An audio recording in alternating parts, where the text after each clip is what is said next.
Mesdames et messieurs, bonsoir et merci de nous rejoindre dans cette nouvelle édition d'information de 20 h sur Gabon News. L'AGP, l'agence gabonaise de presse, observe un mouvement de grève depuis plusieurs mois déjà et le quotidien d'information Gabon Matin n'est plus dans les kiosques depuis lors. Les agents de ce média public réclament le paiement de leur salaire qui reste impayé. Heureusement que la présence du ministre de la Communication dans les locaux de cet organe de presse a quelque peu rassuré les agencés, en tout cas ce que nous rapportent nos reporters Marvin Beril, Marcel Tsonga et Refit Tsoga. Que se passe-t-il à l'agence gabonaise de presse? Les agents de ce groupe de presse publique observent depuis quelques jours un mouvement de grève. Les raisons évoquées par ces professionnels de la communication sont entre autres les arriérés de salaire allant de 1 à 3 mois, ainsi que plusieurs autres revendications, lues ici par un des membres du collectif. Fonctionnaires et contractuels ont donc décidé de l'arrêter du travail.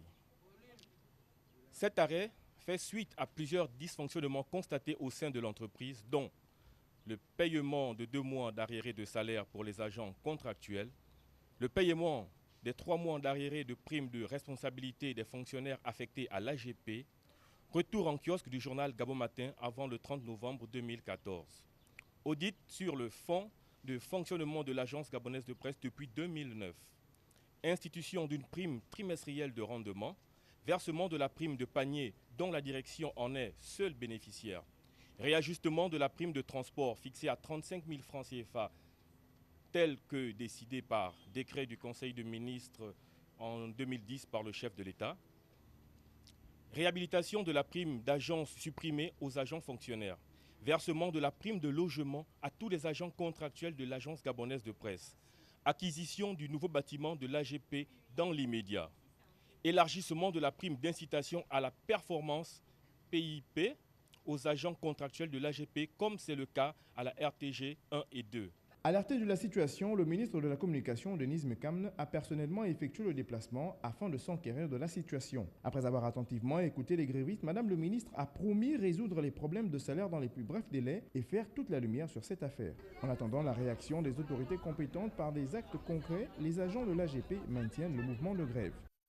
Les agents de la Banque des États de l'Afrique centrale ont organisé le week-end dernier un tournoi de foot en salle dénommé Tournoi de fin de saison 2014 au Ballon d'Or, un tournoi qui a vu la participation de 8 équipes reparties en 2 groupes. Au finish, l'équipe Aéroport de Libreville a remporté la victoire sur la marque de 3-1.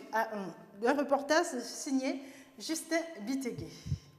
C'est déjà une tradition à la BAC d'organiser chaque année un tournoi de futsal. Une occasion pour elle de renforcer les liens entre les autres institutions bancaires. Une initiative qui s'est élargie à d'autres associations et entreprises. Alors, chaque année, nous organisons ce tournoi afin de permettre aux différents agents des établissements de crédit et autres entreprises de la place de se retrouver afin d'échanger, de communier ensemble. En fait, l'objectif, c'est de se retrouver, s'amuser, faire la fête. Ce tournoi a vu l'équipe de l'ADL prendre le dessus sur celle de Citibank en finale. Oui, on a survolé cette compétition. Nous, on est un groupe, ça fait plus de 8 ans on est ensemble. Donc nous sommes venus parce que nous quittons de la D4. On était au corpo, on quitte de la D4, on est sorti 3e, donc il fallait vraiment que le nouveau directeur général, nous puissions lui donner ce trophée-là. Une déception pour le capitaine de Citibank. Je suis dessus parce que je pensais gagner cette finale, mais bon, malheureusement, on n'a pas pu. Il faut reconnaître que l'adversaire en face était bon, il faut le dire, il faut le reconnaître. Pour le directeur général de l'institution, il serait mieux d'encourager le sport en entreprise et surtout le futsal. Nous comptons encourager le sport en entreprise, le sport déjà dans le cadre des banques, au niveau des banques.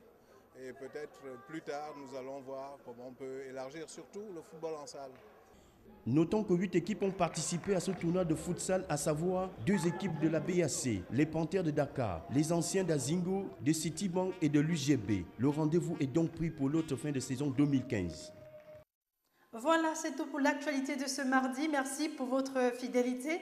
Restez en compagnie de l'information sur www.gabonnews.com. On se retrouve demain lorsqu'il sera 20 h.